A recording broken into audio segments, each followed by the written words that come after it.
Boa noite. Boa noite, gente. Boa noite, tudo bem? Boa noite. Bom, então hoje a gente se encontra aqui comemorando aí mais um aniversário dos 30 anos do Estatuto da Criança e do Adolescente, né? Um estatuto que, apesar de seus 30 anos, ainda está na infância, ainda tem muito que avançar, vive modificações diárias. Estamos aqui com o secretário de Assistência e Cidadania, Leandro Aguirre, com a Maria Aparecida, que é a coordenadora do Abrigo Cisne Branco, e com a Márcia Camargo, que é diretora-geral da Educação de Viamão. Então, a gente vem trazendo um diálogo aí da importância do Estatuto da Criança e do Adolescente. A gente vai conversar um pouquinho, contar como a gente tem enfrentado esses dias de pandemia, né? Cada um vai colocar o seu ponto de vista. E, principalmente, né, a gente lembrar da importância do Estatuto. Lembrando que o Estatuto ele é forjado a partir de uma violência contra um menino, que é o Bernardino, que foi preso aos 12 anos de idade e foi encarcerado junto com 20 adultos, onde ele sofre violência sexual. A partir disso, eles simplesmente tiram o Bernardino da cela e largam na rua, e isso abre um diálogo intenso na sociedade. Isso aconteceu em 1926. Vocês imaginam, em 1926 começou a se dialogar a necessidade de termos uma existência de leis, né, que amparasse a infância, que reconhecesse a infância e a adolescência como sujeito de direito. E isso vai acontecer só em 13 de julho de 1990. Então, a gente tem muito que refletir, muito que conversar sobre isso, como que hoje o Estatuto está nos dias atuais, tudo que ele tem para avançar, o que cada um de nós vive diariamente, né? Eu não me apresentei, desculpa, Laura, sou socióloga, conselheira tutelar, e a gente está nessa frente, nessa batalha aí todos os dias, né? E a gente sabe o quanto é importante esse diálogo que a gente vai ter hoje. O secretário Leandro Aguirre vai trazer para nós aí algumas informações pertinentes à pasta que hoje ele atua, que é da Secretaria da Assistência Social, que tem muita importância, né, na vida das crianças, na transformação dessas famílias e no cuidado diário. Boa noite a todos, boa noite a todas as pessoas que estão nos assistindo aí. Dividir aí com o pessoal também da Secretaria da Cidadania e Assistência Social, nossa equipe maravilhosa, dizer que com todas as dificuldades que a gente está tendo em questão de trabalho, a pandemia, estamos aí, né? Estamos aí tentando garantir o direito, né, do próximo, do ser humano. Quero cumprimentar a Cida, né? A Cida faz um belo trabalho também em frente a uma das melhores instituições aí do nosso estado. Quero também cumprimentar a Márcia aí, que faz um belo trabalho, sempre fez também, direcionado às crianças, né? E a Laura também, nossa conselheira. E assim, cumprimentando a Laura, quero cumprimentar todos os conselheiros tutelares de todo o nosso Brasil, aqui do nosso território, porque a gente sabe da dificuldade que é fazer esse trabalho, né? Não é tão fácil como muitas pessoas falam, né? Então, a responsabilidade do conselheiro tutelar hoje é o que organiza, consegue salvar ainda a vida do próximo, né? Então, Laura, eu queria te parabenizando, então, todos os conselheiros tutelares. Fica, né, na nossa pasta, ali no Departamento de Cidadania, né, a nossa organização junto com os conselheiros, né? Eles são totalmente independentes, mas a gente faz o acompanhamento necessário, administrativo, a gente dá o apoio, da qual realmente eles estão precisando, né? Não chegamos ainda a 100%, né, Laura, mas a gente quer chegar, sim, o máximo possível de equipamentos, na questão de estrutura para o conselheiro, para ele se sentir um pouco melhor no seu trabalho, né? A gente falta muito ainda, mas acredito que a gente está muito perto aí de conseguir agregar, junto com alguns recursos do governo federal, principalmente, a melhoria do trabalho que é feito dos conselheiros, né? É importante, assim, eu gostaria de falar que o fluxo de trabalho é esse realmente, né? As denúncias vêm através para o Conselho Tutelar, da qual também a gente faz o nosso trabalho com CREAS, né? E também dizer para vocês o trabalho que está sendo feito do Criança Feliz, que é de um programa do governo federal, mas muito importante para dentro do nosso município, né? Não são todos os municípios que têm esse programa, então por isso que a gente fica muito feliz o fato de poder estar tratando isso, que é aquele momento onde você cria o vínculo com as famílias, né?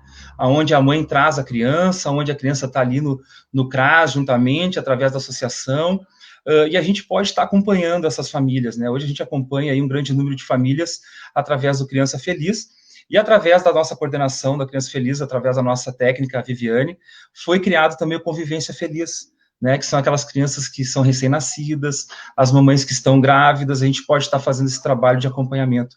E eu acredito que de todos os problemas que a gente vem enfrentando aí, realmente, como tu disseste, 30 anos do ECA, né, e a gente...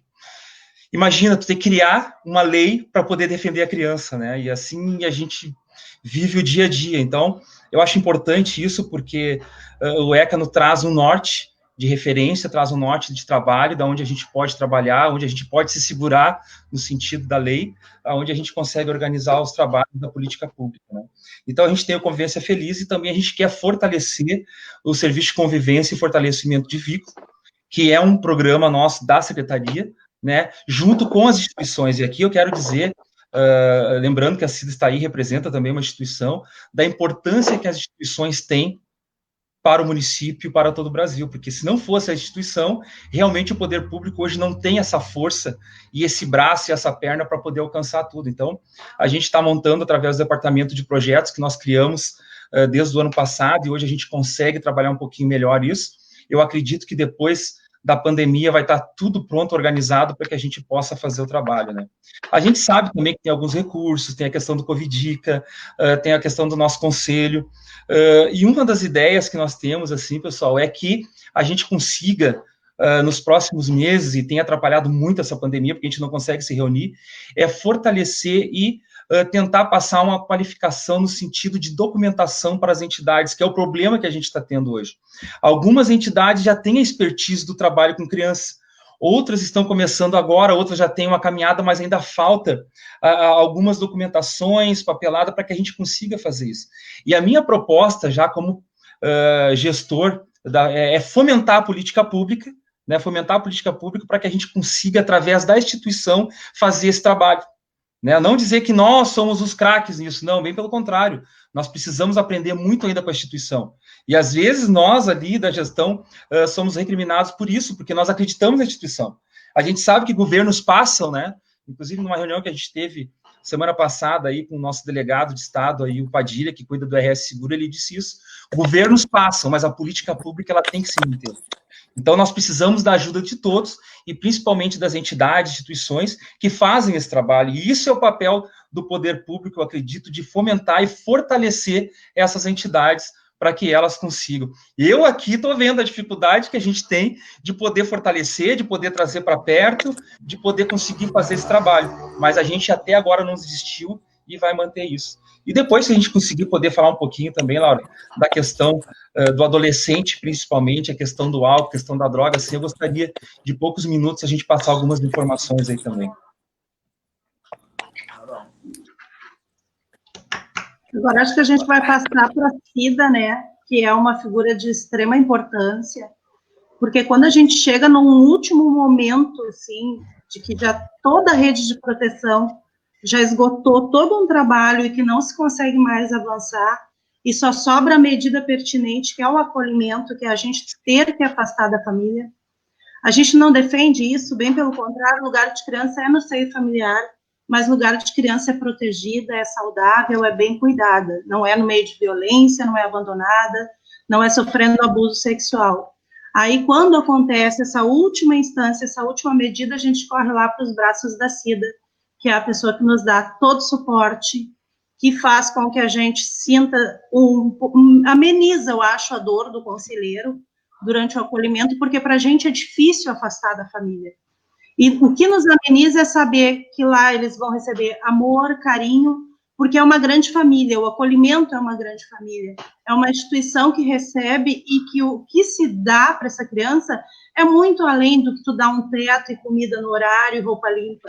Lá elas têm contato com amor, com carinho, com cuidado, com respeito, e são preparadas para também se protegerem, para que quando forem reinseridas na família, elas estejam prontas e aptas a saber que pode gritar por socorro e que vão estar sempre protegidas. Então, agora é contigo, Cida.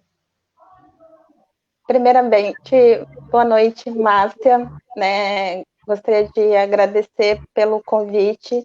Para mim é uma honra, né? Já estou aqui até emocionada. Secretária Guinness, a gente vem aí desenvolvendo um trabalho em conjunto, né? Me sinto honrada também de estar partilhando este momento. Boa noite, Laura, né? Cumprimentando a ti, cumprimento todos os conselheiros tutelares, que para mim são os guardiões do Estatuto da Criança e do Adolescente.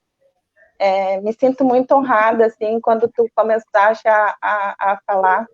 Eu sou meio atropelada, né? Nem terminei de me apresentar.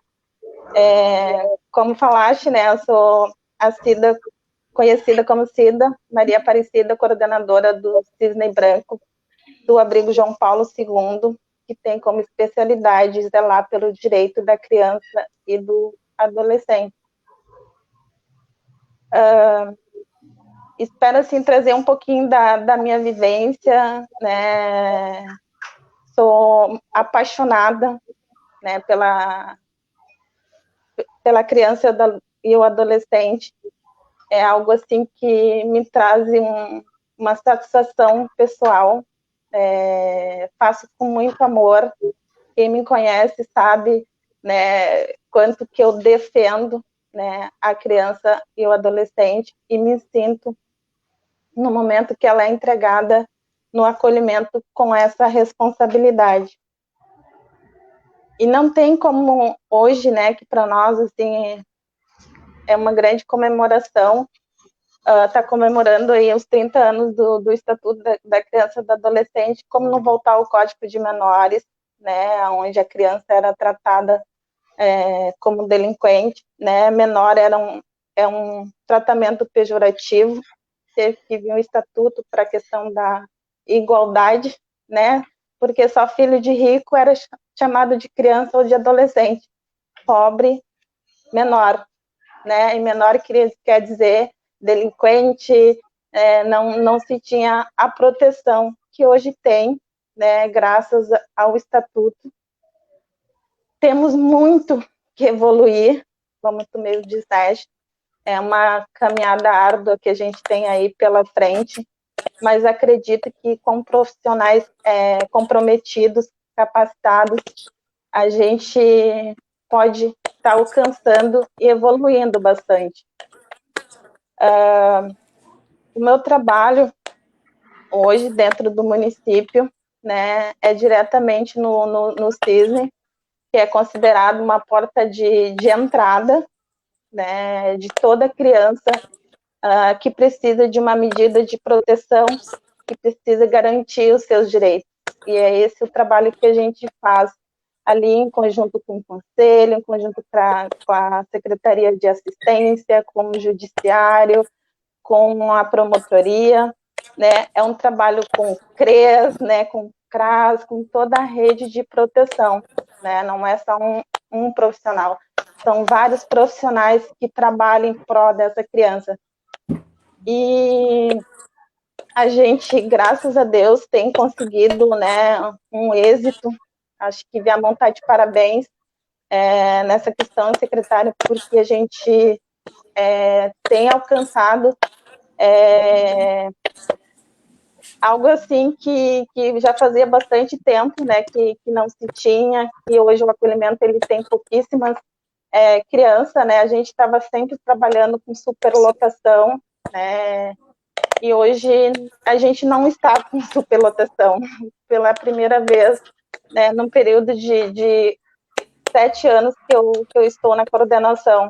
E, assim, para mim é motivo de alegria, porque se a gente não tem crianças ingressando, né, se o acolhimento não está superlotado, é porque a rede de proteção está funcionando, né, como tu mesmo disseste, para chegar uma criança no acolhimento, já tem sido esgotado todas as possibilidades, né? O acolhimento é o último do último, assim. Mas a gente tem se esforçado, né, frente a esse trabalho, para que essas crianças possam retornar às suas famílias de forma segura, né, de uma outra estrutura familiar, né? Claro que não se fazem milagres, mas o trabalho que vem sendo feito junto à rede é sim avaliado como positivo. Acho que depois eu posso falar, se tiver uma outra oportunidade, como funciona, né? Posso trazer também para conhecimento algumas outras questões. Certo, Cida. Cida colocou bem ali, foi muito pertinente nas colocações sobre o acolhimento. E eu acho que a gente precisa de outras oportunidades, e frente a essa pandemia, eu acho que a gente vai ter essas oportunidades de fazer esse tipo de diálogo, porque a sociedade precisa entender. Precisa entender essas engrenagens, como elas funcionam, quem são esses atores, quem são essas pessoas que estão frente a esses problemas da infância e da adolescência, né, Cida?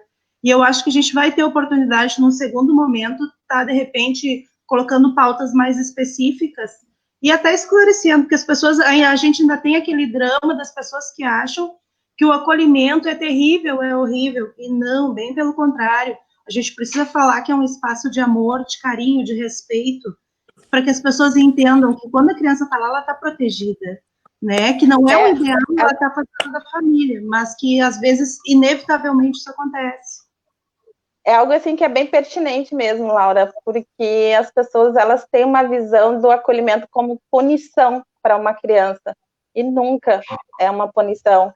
Tanto que a criança, o adolescente, quando ingressa no acolhimento, eles olham assim, volta, né? E tá, mas não era para cá, era aqui, né? Porque o que foi dito é que a gente ia ser maltratado, que a gente ia ser humilhado, né, que a gente ia ser privado da convivência com a nossa família, né, que a gente não podia mais ter o contato. Então, assim, ainda se tem essa visão, né, de tortura, né, e hoje não, o acolhimento ele é para garantir direito, né, a gente está lá para garantir, para resgatar.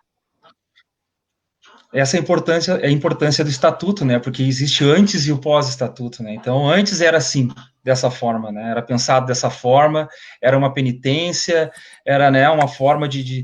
Então, tem isso, né? Por isso que tem que ser bem implantado, tem que ser bem respeitado, toda a questão do estatuto, de que forma é feita.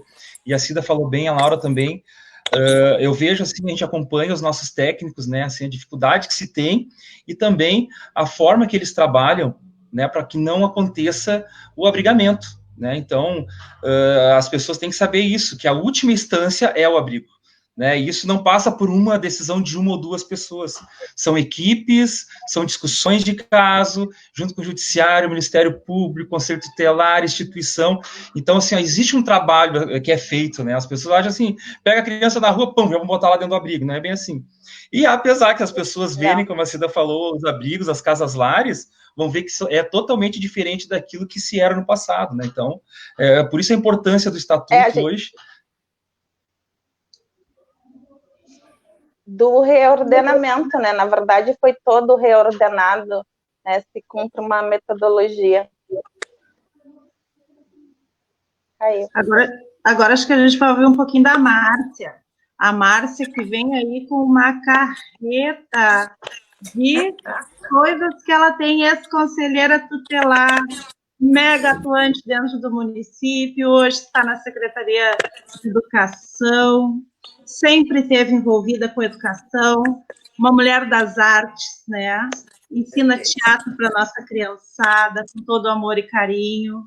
Então, ela vai dividir um pouco de como está hoje lá na educação e de toda essa experiência que ela tem de ter ficado anos ali à frente do Conselho Tutelar, uma conselheira extremamente atuante, um exemplo de conselheira para muita gente. Boa noite, Cida. Parabéns pelo trabalho que tu sempre executou na frente do abrigo. Boa noite, secretário Aguirre. Sempre foi um parceiro conosco quando eu era conselheira e mesmo depois, tudo que a gente tem muito disponível. É muito bom poder contar contigo.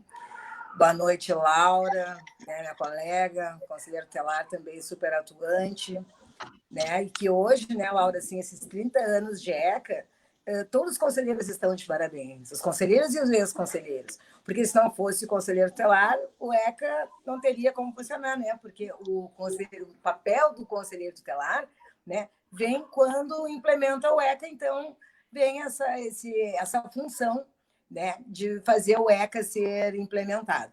Então, todos os conselheiros hoje estão de parabéns, errando, acertando, estão de parabéns, porque a gente aprende com os erros, né? Não é porque tu é conselheiro que tu tem que saber tudo antes, nós vamos aprendendo, né? Até porque o ECA também vem se modificando, porque aí tu vai vendo outras necessidades com o decorrer das demandas que aparecem, né? O que mais me interessa assim, nesses 30 anos de ECA é que quando vem o ECA, a criança passa a ser responsabilidade de todos, né? Da família, né? E de toda a sociedade. O que me parece é que quando vem o conselho tutelar, as pessoas acham que só o conselheiro tem que cuidar da criança. A criança, eu vi uma criança ali vendendo balas, por exemplo, né? O que o conselheiro não vê? Mas não é só o conselheiro que tem que ver.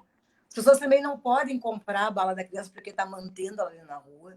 Tem que telefonar para o conselheiro, porque às vezes ele está longe e a mão é enorme, qualquer outro município, está às vezes numa outra ocorrência, né? Então eu vejo sempre essas acusações, né? Então assim, a gente tem que ter um olhar real para as situações, e nós que temos que informar, nós que estamos lá dentro, que estamos, né, fazemos parte da rede, nós temos que estar informando a sociedade como as coisas funcionam, que tem que telefonar sim, que não é encher, não é incomodar, tem que fazer sim. Se o conselheiro não pôs naquela hora, ele vai depois, tem que insistir até proteger a criança, que é uma responsabilidade de todos nós, de toda a sociedade.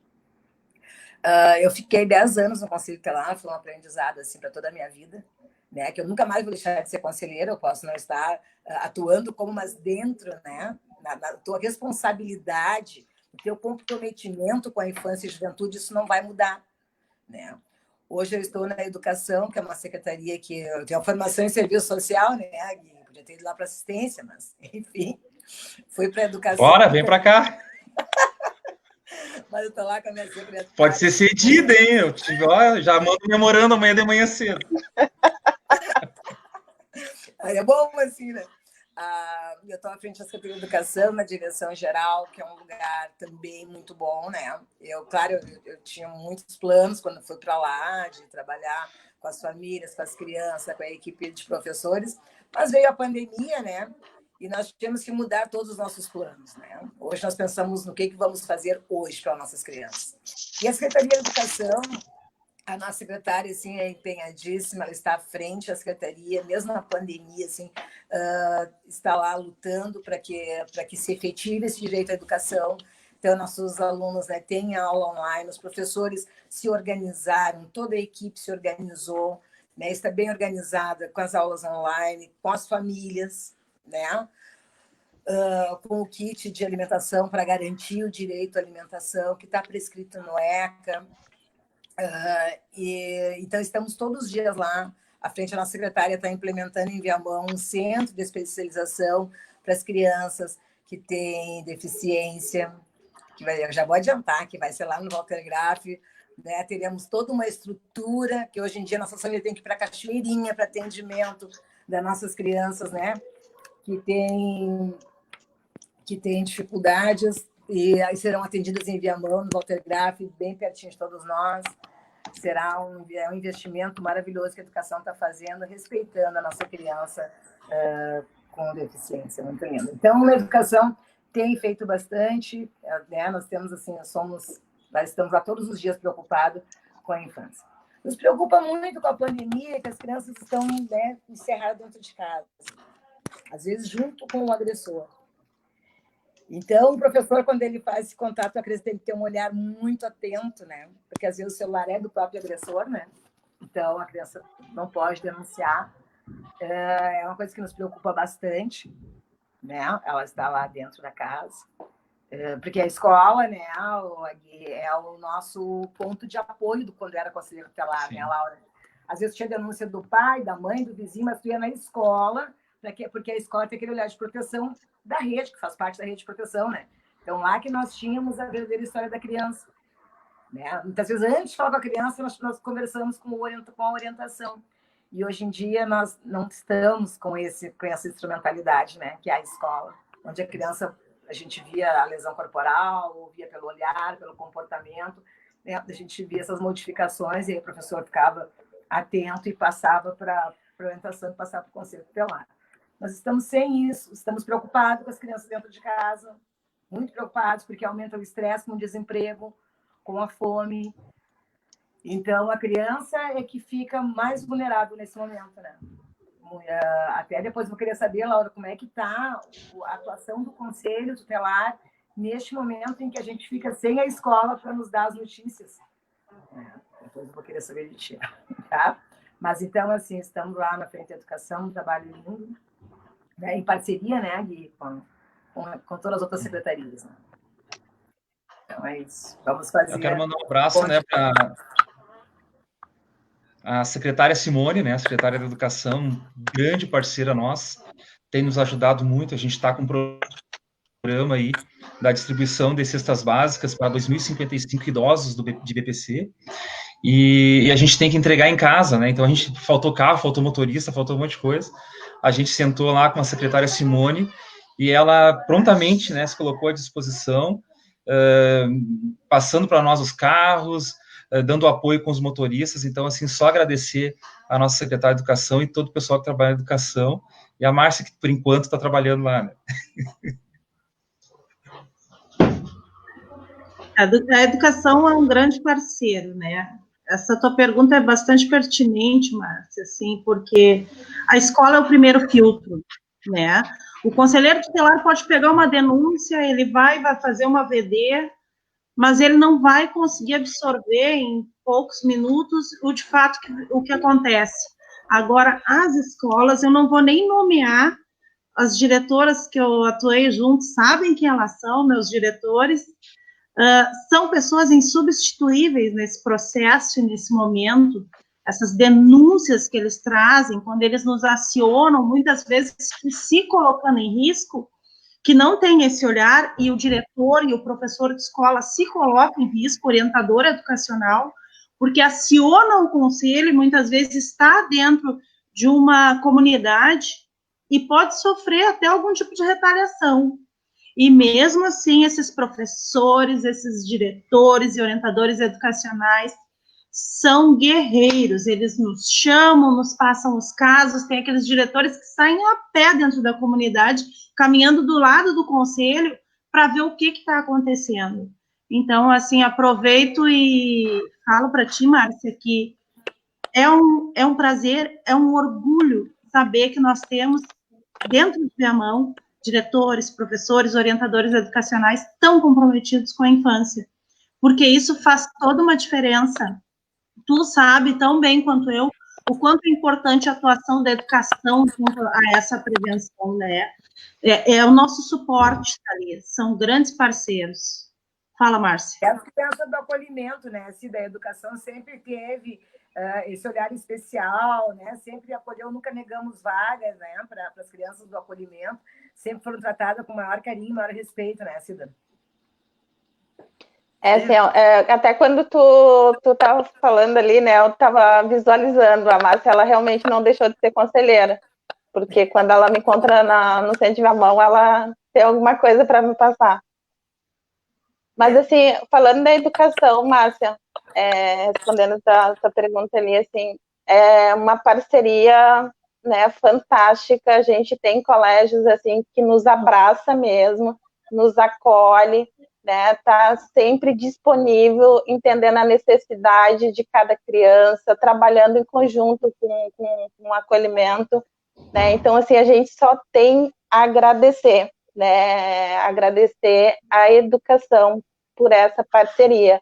A gente não tem nada, né? Pelo contrário, somente a agradecer, né? A gente tem a escola que eu sempre falo, né? Todas são maravilhosas, né? Mas a gente tem específica o Dom Diogo, que é uma escola assim maravilhosa, os profissionais capacitadíssimos assim para estar ajudando, para estar entendendo a dificuldade de cada criança, né? Sempre dando um jeitinho, não, a gente vai, né, conseguir acolher essa criança, né, para dar esse atendimento, assim, para nós assim é grandioso, assim, só temos mesmo a agradecer, né? A Adriana e a Márcia Roldão, lá no Dom Diogo, fizeram história, né? A Rodão não está mais lá. Fantásticas. Mas na minha Pode época, devolver. maravilhosa, super parceira, uma Ô, pessoa secretário, incrível. deixa eu te dizer, secretária, eu sugiro que depois da pandemia, eu acho que teve de aproveitar que a secretária Simone é bem flexível e se dá bem contigo, que tu faça essa conexão, conselho tutelar e escola, que a gente faça um grande seminário, grandes encontros, porque ainda tem professores que não sabem bem para que serve o conselho e não querem denunciar por medo de prejudicar a criança. O quanto é o contrário, né? O conselho está lá para proteger. Então, a gente fazer uma capacitação de professores e conselho tutelar, chamar alguém de fora, alguém especialista na área, e fazer essa conexão, essa integração. Deixa eu puxar o assado para o que nós estamos... Aguirre, nós temos que falar das meninas do CRAS e do CREAS, que são incríveis. Sim. CREAS, meu parceiro, elas sabem o quanto eu amo e admiro elas por tudo que passam, né, no dia a dia. O CRAS, eu não consigo falar de todas porque as equipes são muito amplas, né? Mas tem aquelas figuras que fazem parte da história da gente, que passaram por situações únicas. O Lúcio, que era do CRAS, hoje está no CREAS, que a gente passou por uma situação muito difícil junto, e ele foi persistente junto comigo, graças a Deus a gente conseguiu proteger 4 crianças que estavam numa situação de extrema vulnerabilidade. Lecília, a Cláudia, que retorna agora para o município também. Então, assim, ó, parabéns para o secretário, para essas equipes que ele tem lá. São equipes incríveis, que conseguem fazer muito hoje com o pouco que a gente sabe que o secretário tem que rebolar para conseguir atender todas as equipes que ele tem. Então, só te parabenizar, porque assim, ó, tu tens um suporte incrível por trás de ti, que são as tuas equipes técnicas. Verdade. A gente... Quando a gente assumiu a secretaria, está fazendo agora 1 ano e 6 meses, né, pouco tempo, eu vejo que hoje é muito pouco tempo aí para um gestor poder tomar pé de tudo e tentar organizar da melhor forma possível. Mas a gente criou dentro da secretaria as referências técnicas. Por exemplo, eu tenho no CREAS o coordenador, que é o Giovanni. Um abraço para o Giovanni, é o coordenador do CREAS, mas eu tenho a referência técnica, que é a Lisiane, é um exemplo, né? Então, todos os nossos equipamentos hoje, inclusive nos departamentos, na gestão, eu tenho uma referência técnica que é um servidor D4. Ou seja, naquele momento que a gente precisa, em algum momento, se afastar, tu sabes que vai ter alguém que vai dar continuidade no serviço, que para mim é o mais importante hoje. Porque a minha preocupação maior é dar continuidade a todo um planejamento e a todo um trabalho que a gente vem fazendo. Porque senão não teria por que tu estar ali e não dar continuidade daquilo que tu planejou do passado e agora do nosso presente e futuro. Então, por isso que nós criamos isso, né, junto com a equipe, para que as coisas realmente aconteçam, né? E tu falaste aí no Lúcio, que é um grande parceiro nosso, assim, quando tem um pepino grande, um problema, de madrugada, 3 da manhã, 2 da manhã, tu pode contar com ele, né? Então, até agora, faz uns 20 dias, a gente fez um resgate de um idoso, né? Isso eram já quase 10 horas da noite, e fomos lá, madrugada dentro, e o domingo, para poder organizar da melhor forma possível, né? Então, realmente, eu só agradeço a equipe, eu digo assim, eu tenho dito para eles, assim, ó, quando dá tudo certo, é toda a equipe, agora, quando é errado, é só o secretário que está com problema, né? Então, o pessoal veio, abraçou junto conosco, então, o pessoal vem, abraçou junto conosco, assim, e tu vê, né, aquele dom que eles têm, assim, eu digo também para a Cida, a questão das instituições, não é qualquer um para ter uma entidade que faça o trabalho com criança, por exemplo. Tem que estar no DNA, tem que ser um dom, assim como conselheiro também.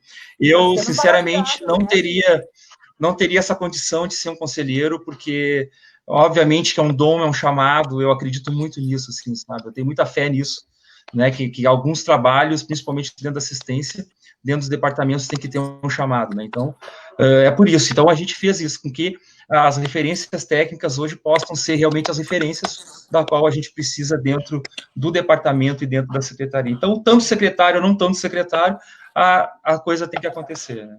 E nós temos, assim, entidades que merecem nossos aplausos, né?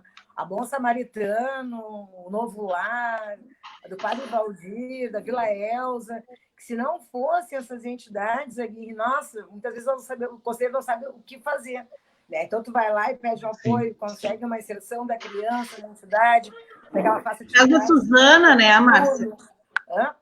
Casa Suzana. A Suzana Wesley, maravilhosa. Aquela da branquinha lá, a Beth Salon, né, do presidente do Covid, que é o governo lá, né? Então, essas entidades que fazem parte da rede de uma outra forma, mas que estão ali conosco, né? Nos dando sustentação para a Márcia, tu sabe que tu falaste na questão da gente chamar, né, a rede. Eu acho que é importante, eu acho que é o papel da secretaria fazer isso.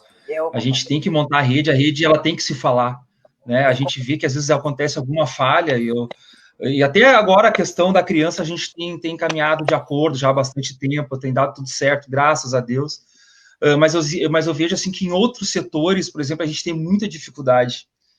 Por isso que eu bato sempre na questão de fortalecer a política pública, né? Não aquela política partidária, sabe? Aquilo que realmente fica no município como legado. Eu tenho defendido em todos os lugares que eu posso estar participando, eu tenho defendido isso. Independente de partidos, de direita, de esquerda, né? A política pública tem que acontecer.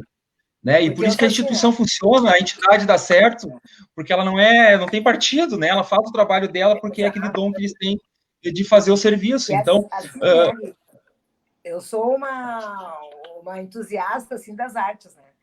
Para mim, através da arte, que a gente consegue transformar a vida de criança para melhor, através do teatro, da música, da dança, né? Então, acho que essas atividades é que deviam ter no contraturno, né? Sim. Então, assim, acho que a prefeitura, o município, a assistência deveria ter esse canal para a gente tá dando uma cidadania.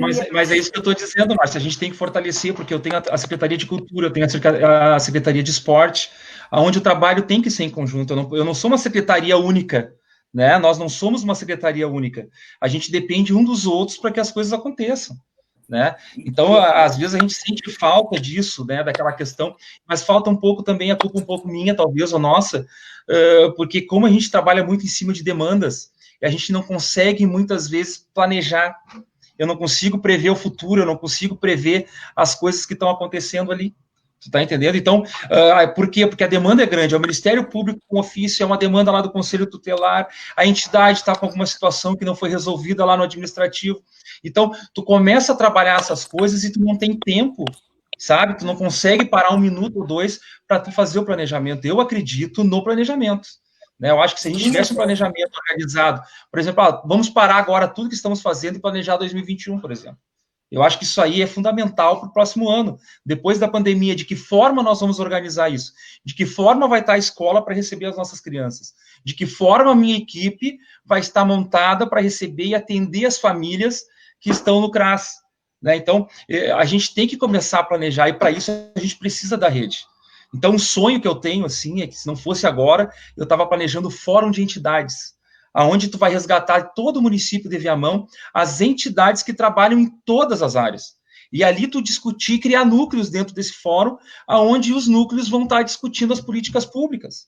Né? Com criança, idoso com idoso, adulto com adulto, mulheres, por que não? Entendeu? Então, assim, dentro dessas entidades, dentro desse fórum, nós criarmos esses núcleos de trabalho, mas não um fórum uma vez por ano. Um fórum todo mês que a gente possa estar discutindo e trazendo para cá as dificuldades que a gente tem. Qual é a dificuldade da entidade? Recurso. De que forma nós vamos buscar o recurso? De que forma a gente vai ter esse recurso? Né? Então, porque tudo que se fala hoje, a gente quer fazer, ok, vamos fazer, mas o recurso para isso? É de que forma melhor nós vamos buscar a questão do dinheiro para poder trazer João Paulo para perto, trazer Beth Shalom para perto, trazer Bom Samaritano para perto, né? Porque o serviço de convivência que a gente quer fazer é com a entidade.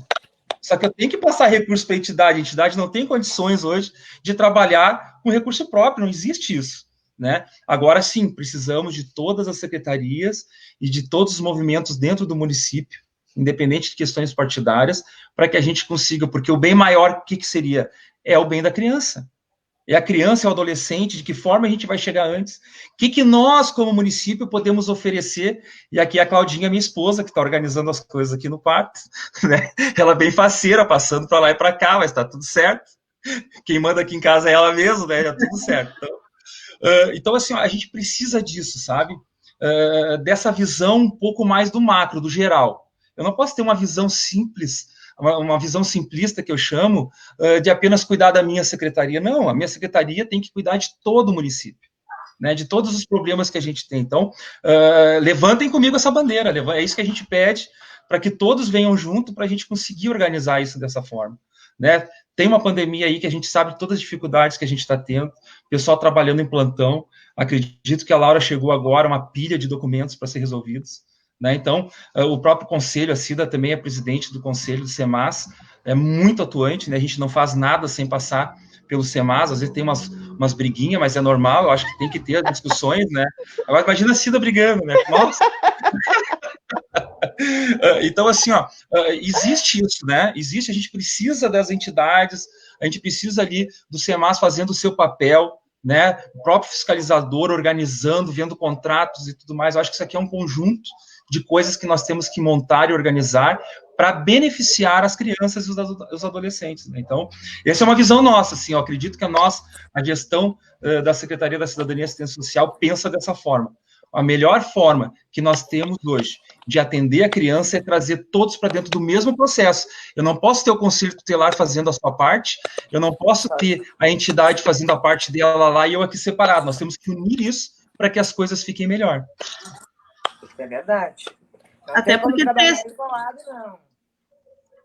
E tecer essa rede de proteção não é fácil. E, na verdade, a gente fala para criança e adolescente, mas criança e adolescente, como eu digo, não dá em árvore. As pessoas têm mania de dizer, a culpa é do conselho. Parece que a criança deu numa árvore que não tem pai nem mãe.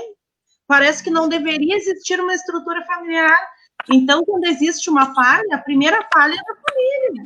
Depois que a gente vai ver quem são as outras pessoas que têm condições de tentar ajudar na organização dessa família. Hoje a gente transfere facilmente, né, Leandro? É problema do outro, não é meu, e na verdade é problema de todos, né? Todos têm que trabalhar junto, a gente deve construir junto. Mais cedo eu e a Cida estávamos falando, tenho saudade das brigas, mas eram brigas construtivas, né, Cida? Sim, secretária, eu brigo. Obrigada, criança. Briga baixinho, mas... Eu sei que é obrigado. Mas a gente sempre tinha essas discussões em busca de uma melhoria, em busca de uma solução, né? Em busca de fortalecer e crescer. O que a gente não pode ter é um debate que só serve para desconstruir. Eu dou a minha opinião, mas eu não tenho solução, eu não quero participar de uma busca pela solução. Eu só marreteio, mas não ajuda em nada. Isso aí não resolve nada. Aí a gente Verdade. Fala, assim. Na verdade, né, Laura, que eu falo muito baixinho, agora eu vou falar mais alto.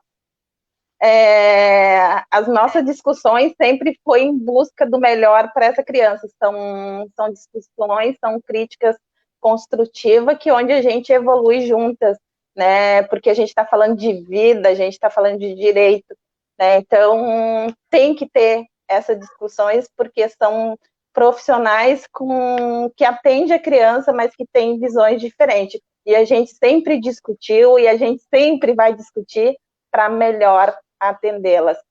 E isso é algo que não pode ter sem discussão, né? Às vezes dá umas brigas feias, né, Silvia? Mas por criança vale a pena. É que é muita gente inteligente junto, né? Daí não dá, a brigaçada é grande. O secretário queria nos falar um pouco dos projetos que ele está engajado aí, como que ele está vendo isso, como é que está esse funcionamento.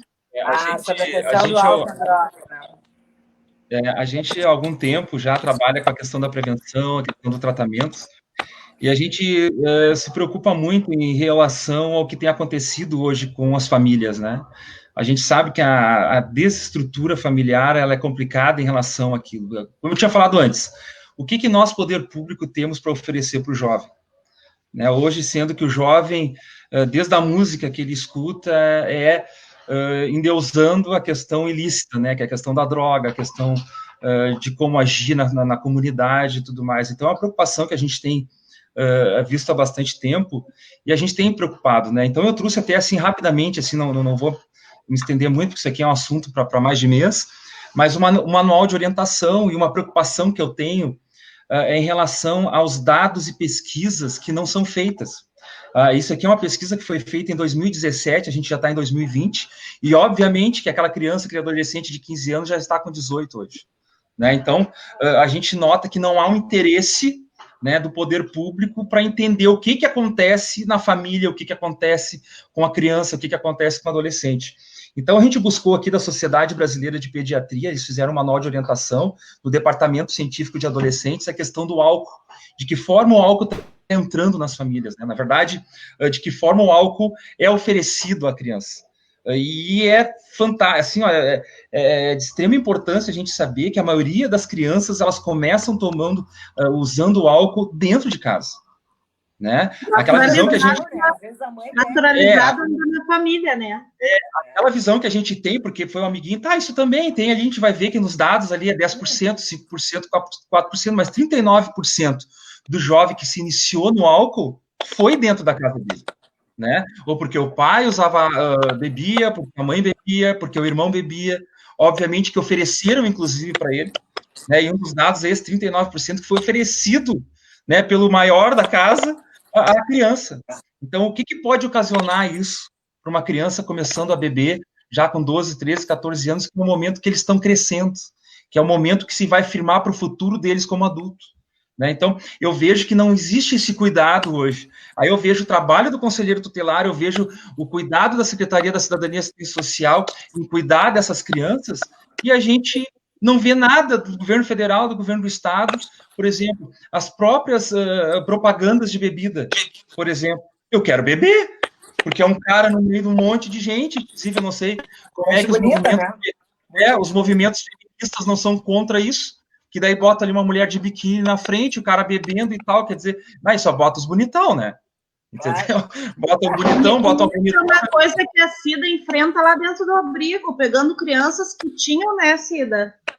Que tem essa naturalização do consumo de álcool e são crianças, assim, de 9, 10 anos. Com abstinência, lá. 5, 8 anos, né? Crianças que já usaram álcool, né? O álcool, cigarro, né? Sim, eles têm aquilo com 12, 13 anos. Muitas com 12, 13 anos já são dependentes, né? E claro que a gente sabe que depois do álcool tem outras coisas, né? Inclusive, essa pesquisa de 2017 se falava em cerveja. Né, primeiro a cerveja em alguns lugares, por exemplo, no Nordeste. Tá? No Nordeste, a maioria dos jovens tomava cerveja e depois o vinho. Hoje, generalizou no mundo todo a questão dos destilados, que é a vodka com alguma coisa, os kits, né, o famoso kit. Acho que se tomar um troço... No conselho mesmo, eu atendi pelo menos 2 estupros coletivos de meninas com menos de 12 anos de idade, onde elas foram, primeiramente... drogadas, né? Meteram o kit nas pobrezinhas e quando elas dormiram, aconteceu tudo o que aconteceu. E aí a gente acha, mas a minha filha toma um kit aqui no pátio de casa. Só que amanhã depois ela vai sair, tu não vai manter tua filha em cárcere dentro de casa. Sim, e aí festas, ela vai, né? Mas eu tomei aquele golinho lá, não vai ter problema. E daqui a pouco recebe uma bebida batizada, ou em vez de um golinho, ela vai receber um grande consumo. E aí, depois, a gente tem toda uma situação que é grave, que essa menina vai levar para o resto da vida. Sim. Então, por isso que eu pretendo, assim, através da Federação das Comunidades Terapêuticas, que vem feito um trabalho excelente, quero mandar um abraço para o César, deve estar nos acompanhando aí. Agora há pouco eu vi aqui também a Vera Seroni, também, que faz um trabalho já há bastante tempo, com a questão de drogadição e sempre trabalhou nessa área, né? Não cabem drogas ali. Isso. Então, a gente quer fazer um movimento disso para que o poder público em si, deputados, senadores, sei lá, deputados estaduais, federais, eles possam entender isso, né? De que forma o álcool, porque o álcool é lícito, todo mundo compra. Outra coisa, o próprio estatuto determina a idade de compra da bebida, né? Só que a gente sabe que o maior vai lá, compra a bebida e traz, tu vai numa praça qualquer ali, é um monte de menor bebendo, as ações... bebida alcoólica é crime, tá? Mesmo, quem fornece está cometendo um crime. Só que daí falta o que? A fiscalização, né? Então, por isso que eu digo assim, que deve ser discutido, isso tem que ser uma pauta principal hoje na questão da criança e adolescente, sabe? Eu acho que é algo que a gente tem que começar a gritar para ter eco em todos os lugares, eu digo sempre, nós temos que gritar para que esse eco vá para os 4 cantos do país, né? A gente tem visto... conscientizar o jovem, né, Gui, esse é do futuro dele, porque ele acha engraçado, ele acha bonito, ele não tem consciência. Sim. Eu acho que eles têm que fazer também, assim, ó, conscientizar o jovem das escolhas que ele faz. Informação, a gente precisa de informação para eles, né? Mas não é só assim, ó, não pode por não pode. Não, acho que a gente tem que parar, tem que discutir, tem que informar os jovens, entendeu? Sobre as consequências. Tem que dizer para eles o que vai acontecer eles usando uma bebida, né? A gente agora mesmo estava falando a respeito da educação, né? A educação realmente liberta. Eu sei porque eu vim de uma família muito pobre, o que fez a diferença na nossa família foi a questão do estudo, né? A questão de poder ler e escrever, porque meu pai e minha mãe não sabiam ler e escrever, né? Eu era o filho da empregada doméstica, né? Então, me tenho o maior orgulho disso, né? Então, só que a gente vem da família pobre, tu vê que as coisas não acontecem assim para nós, né? O pessoal que é da periferia é totalmente diferente. A bebida vai te dar algo que outras coisas não te dão. E a partir da bebida começa toda a história de drogadição, né? Então, porque a bebida te dá coragem de usar droga, por exemplo. Eu sei que a droga é perigosa, eu não vou usar. Mas no momento que eu bebi, que é permitido, né? É permitido beber, então eu bebo e tal. E aí me dá coragem de realmente... Então, aciona aquele dispositivo interno teu, né? De poder fazer as coisas que tu sabe que não pode fazer. Então, isso é um perigo para as nossas crianças de hoje. A Cida sabe disso, as conselheiras sabem muito mais ainda em relação ao que vivem no dia a dia. Então, por isso que a gente tem que levantar uma bandeira na questão da criança, a questão do álcool. Aí a gente vê vários movimentos, por exemplo, para liberar as drogas, tá? Mas vamos usar o exemplo do álcool. O álcool é liberado. O que ocasiona a questão de saúde nos hospitais. O que tem de jovens já com 19, 20 anos com cirrose. Dependente. Câncer no fígado, entendeu? Então, tem essa questão. Será que o que está liberado o álcool, a gente deixou de perder jovens no trânsito, deixou de perder jovens que levaram um tiro ou uma facada porque estavam bêbados, estavam alcoolizados e tiveram coragem de fazer algo errado? Entendeu? Então, esse tipo de coisa deve ser discutido, sabe? A gente está trazendo isso. Eu sei que a Secretaria da Cidadania e Assistência Social não é isso especificamente. Aqui, mas eu acho assim, que essa pauta, álcool e droga, também deve ser dividida na escola, porque é uma formação com o professor de como abordar, construir estratégias na escola, sim, entendeu? Porque não tem como trabalhar sozinho esse tema. Né? Então, se dividir com a escola, com os professores, fazer uma orientação de como agir, de como fazer, com eles uma consciência, né? Não é uma vez por ano, né? É sempre isso, é contínuo. Né? Tem que inculcar, né? Tem que colocar na cabeça dos adolescentes, dos jovens, das crianças, o perigo que é isso, né?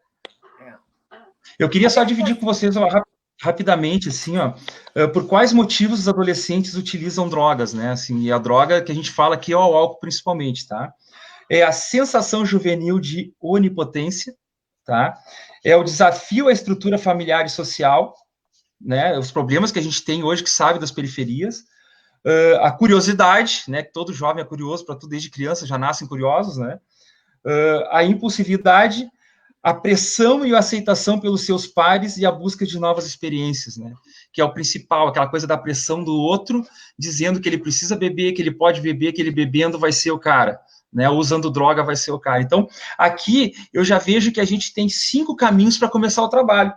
Primeiro trabalho seria a sensação juvenil de onipotência. De que forma nós podemos trabalhar isso? Né? E isso eu quero trazer para dentro dos nossos CRAS, dentro do serviço de convivência e fortalecimento de vínculos, que eu acredito que é a forma que a gente pode estar trabalhando, que é a forma de a gente estar dentro da família, passando essa informação para eles e vendo a necessidade de cada um. Eu acredito muito que a gente possa estar fazendo esse trabalho em conjunto com a Secretaria da Cidadania e Assistência Social. Quero lembrar aqui também da parceria que nós temos em rede do CAPS, né, que é muito importante para todo o processo aqui, né? Então, o CAPS AD, o CAPS Infantil, o trabalho que a gente faz em rede, a gente não faz nada sozinho, a gente faz o trabalho em conjunto com esse grupo de pessoas que pensa igual, né? Que é para tirar essa juventude toda aí das ruas e das drogas. É que nós temos que oferecer algo de mais interessante, né? Sim. Tem que ter um atrativo, tem que ter uma coisa legal, né? Senão... Desesperadas no conselho, com o guri sendo assediado pelo tráfico, mas o que nós tínhamos para trocar? O que nós vamos oferecer para esse adolescente que seja mais interessante? Né? Então, eu fico imaginando assim, uma criança de 10 anos, por exemplo, que vê o pai chegar em casa, aí tem lá um feijãozinho com arroz, e que bom que se tem o feijãozinho com arroz. Aí ele vê que os caras lá, a gurizada lá na esquina, come X toda hora, usa um tênisinho da marca, uma roupinha melhorzinha e tal. E isso é a visão que eles têm dentro da comunidade. Agora o poder público não consegue chegar antes, por isso que eu quero levantar essa bandeira junto com vocês. Nós queremos. Gente, vamos encaminhar para o final, aí a gente já está com 55 minutos de live. Vou abrir para cada um aí colocar mais alguma coisa que queira expor, para a gente estar encerrando, agradecer a vocês. Eu acho que se constrói debatendo, concordo com o secretário, infelizmente a gente vive num país que não investe em dados, o Brasil não tem esse conceito, né, da gente trabalhar com os resultados para a gente criar política pública lá para frente. A gente não reconhece os dados nesse país. Aí, isso a gente vê pelo que aconteceu nas universidades aí, federais, onde se excluiu muitas bolsas, né, de estudo, exatamente de alunos que estavam fazendo isso, tentando levantar dados sobre a atual situação, seja do prejuízo mesmo, assim, dessa questão da vulnerabilidade social e de tantas outras áreas. Enquanto o Brasil não aprender que a gente precisa de dados para a gente conseguir fomentar a política pública e outras coisas, a gente vai ter que estar aí remando contra a maré, né? Então, agradecer, eu acho que foi muito importante. Eu tenho uma visão muito clara, assim, do que é o ECA. Eu acho que o ECA, ele é o que transforma toda uma história, né? A gente se livra aí de violências, de muitas coisas, a partir da criação do estatuto. Porque antes era tudo muito sem regra, sem lei, né? Então, as pessoas terminavam cometendo diversos abusos e que nunca isso ia para frente. Isso fez com que a gente tivesse uma sociedade que tem isso como normal, né? Uma normalidade. E hoje a gente já não tem mais essa visão. Então, quer dizer o quê? Que as próximas gerações, cada vez a gente se aproxima mais de ter uma geração consciente de que criança é sujeito de direito. Eu enxergo o conselheiro tutelar, a Márcia trabalhou comigo, o Cida trabalhou comigo, sabe o quanto eu amo isso, sabe o quanto eu amo atuar, sabe o quanto eu acredito na proteção, o quanto eu acredito que a gente tem que estar marreteando a coisa para se acabar. Sabe que uma das minhas bandeiras é a relação do abuso sexual, de trabalhar com prevenção, de trabalhar com essas meninas que sofreram violência, para que eles não sigam vida fora reproduzindo.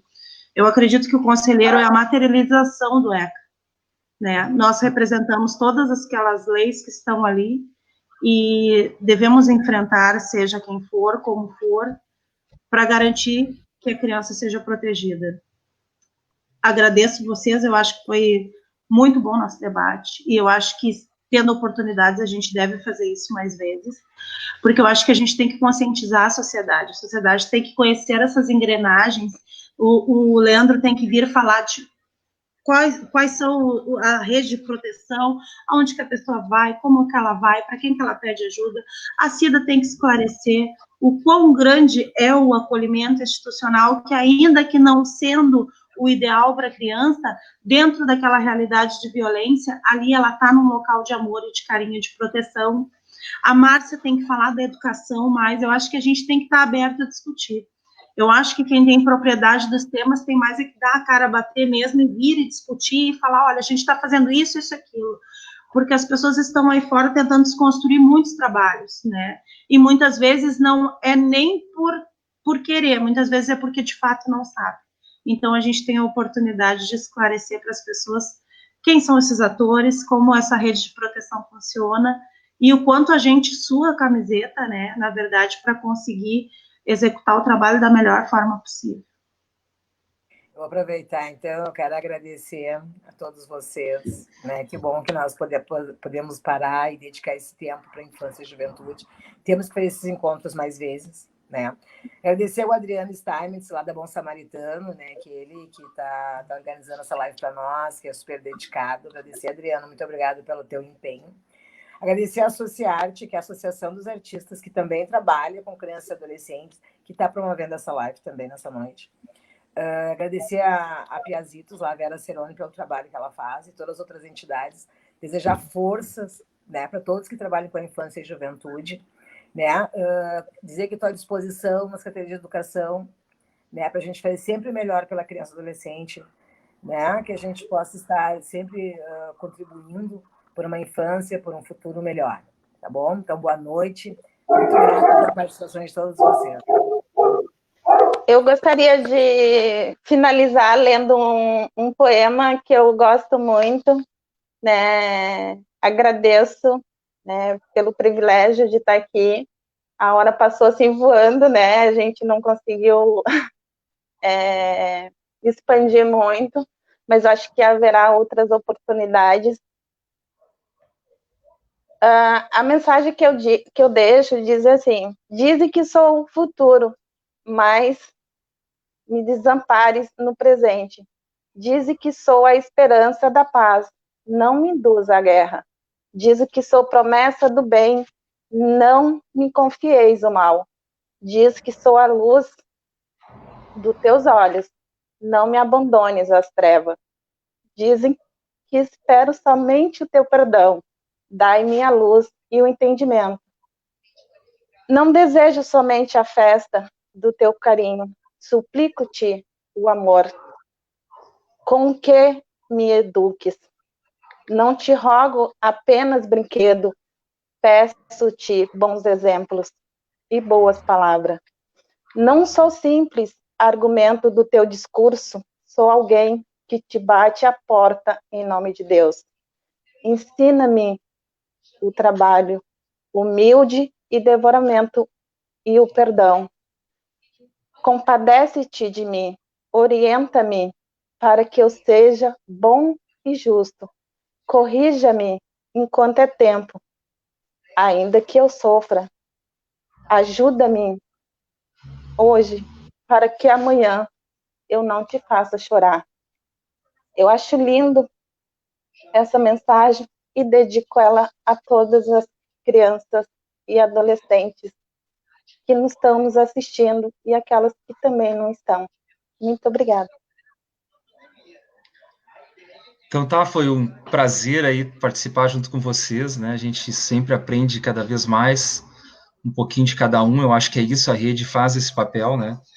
E eu queria rapidamente também, assim, agradecer toda a equipe da Secretaria da Cidadania e Assistência Social, nossos CRAS, CREAS, Centro Pop, todos os nossos equipamentos, né?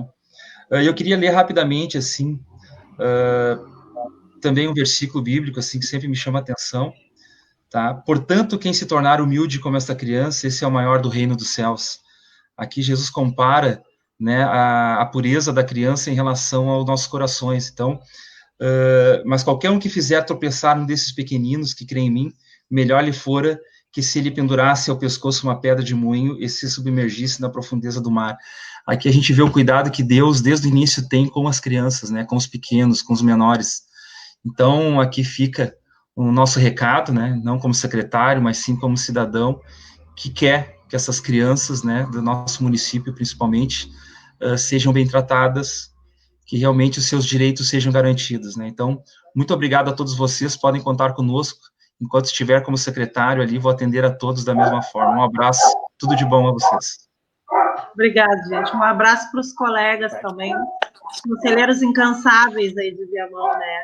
Para todos eles, que a gente siga essa luta diária sempre juntos. Um abraço, obrigada, gente.